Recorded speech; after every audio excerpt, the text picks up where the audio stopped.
Pak. Waalaikumsalam warahmatullahi wabarakatuh. Kenalkan kami dari Fakultas Ekonomi, Prodi Manajemen. Izin mengerjakan wawancara tugas dari sekolah kepemimpinan organisasi. Boleh. Boleh Pak. Kenalkan diri dulu Pak. Ya. Bagi jabatan apa? Oke. Nama saya Roni Irwanto. Hari ini dapat amanah untuk menjabat Kepala Sekolah SD Pancong di Medan sejak tahun 2014-15 ya, 14-15 sampai hari ini. Apa yang mau ditanya? Pak, kepemimpinannya Pak? Ya, saya lebih ke kombinasi antara gaya kepemimpinan yang dia friendly dan juga otoriter. Kenapa? Pendekatan yang saya pakai adalah pendekatan kekeluargaan dan friendly. Tapi ketika mengambil keputusan, ada kalanya saya akan melakukan fungsi sebagai seorang pemimpin yang otoriter atau diktator. Pemimpinan yang baik adalah seni dalam mempengaruhi orang lain untuk melakukan apa yang kita inginkan. Setiap pemimpin itu pasti punya visi, harapan terhadap apa yang dia pimpin. Misalnya ketika saya pimpin sekolah ini, saya punya visi. Saya ingin jadikan sekolah ini seperti ini, seperti itu, gitu. Nah, untuk menjadikan itu, saya nggak punya kekuatan sendiri. Saya harus cari orang agar bisa membantu saya merealisasikan cita-cita saya atau visi saya. Nah, dalam mempengaruhi, pendekatan yang paling baik adalah friendly, kepemimpinan yang friendly, kepemimpinan yang tidak jaim, tidak jaga image. Namun ketika ada hal-hal yang di luar koridor yang harus ditindak tegas, disitulah saya akan berfungsi sebagai pemimpin yang otoriter. Nah, ada prinsip besar dalam sebuah kepemimpinan itu yang harus kita pertahankan berkaitan dengan visi kita, sehingga visi itu berjalan dan kita kawal dengan baik.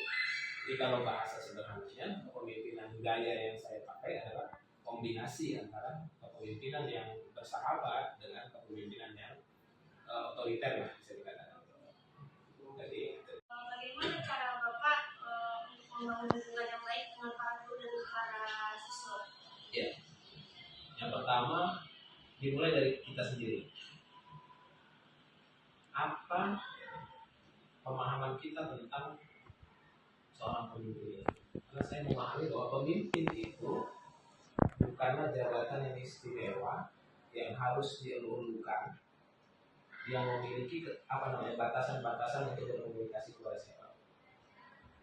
Jadi cara saya mendekati guru adalah menjadi sahabat tadi friendly.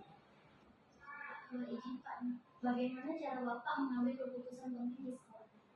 Ya, nah saya cari data, saya riset deh sebelum mengambil keputusan supaya keputusan tidak salah. Saya riset dulu, saya ambil data, saya tanya ke tim beberapa masukan-masukan, itu saya kumpul, saya timbang tadi mana yang lebih baik dampaknya. Pemimpin harus pandai mengelola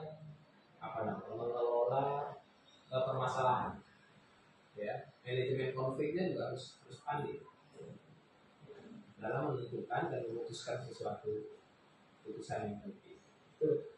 Jadi terakhir pertanyaan ini, bagaimana cara Bapak selaku kepala sekolah melakukan pengawasan kepada rekan kerja Bapak di sini? Ya, yang pertama kita bangun sistem. Kepemimpinan yang baik harus ditunjang, harus ditopang oleh sistem yang baik. Karena apapun ceritanya, seorang pemimpin yang baik kalau sistem yang ada tidak baik, maka itu tidak akan menjadi kebaikan atau berdampak baik bagi semua orang. Jadi sistem itu penting. SOP, standar operasional prosedur. Masuk jam berapa, kemudian tugas-tugasnya apa, itu kan sistem di dalam. Pemimpin harus buat itu dulu. Kalau kita di sekolah mungkin yayasan sebesar ini, sudah ada sistem yang dibangun di yayasan. Dalam hal inilah sistem itu perlu. Aturannya seperti apa? Terlambat 2 kali dapat B1. Jangan kan B1-nya. Nah, bukan karena friendly-nya tadi, udah nggak apa-apa gitu kan. Tapi kalau otoriter sudah ada aturannya, terlambat kasih B1. Tidak mengerjakan tugas ini apa konsekuensi? Nah, itu harus dibangun dulu untuk membuat anggota kita atau staf kita itu bekerja sesuai dengan keinginan kita atau keinginan organisasi itu sendiri. Itu aja. Terima kasih atas jawaban-jawaban Bapak mengenai pertanyaan kami. Kami mengucapkan terima kasih kepada Bapak. Oke, sama-sama. Semoga sukses. Tugasnya dapat nilai terbaik. Amin. Amin.